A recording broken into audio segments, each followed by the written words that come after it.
এইটা চুলাই আগে তো আমরা ওখানটাই তো চুলাও নেই।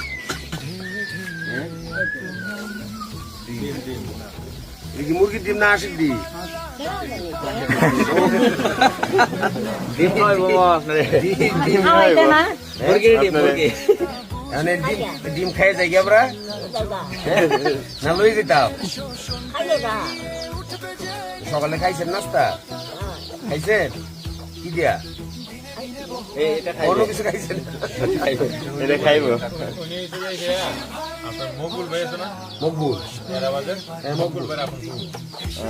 মকবুল আর আমি তো একসাথে স্কুলে পড়ছি। মকবুল, বদরুল,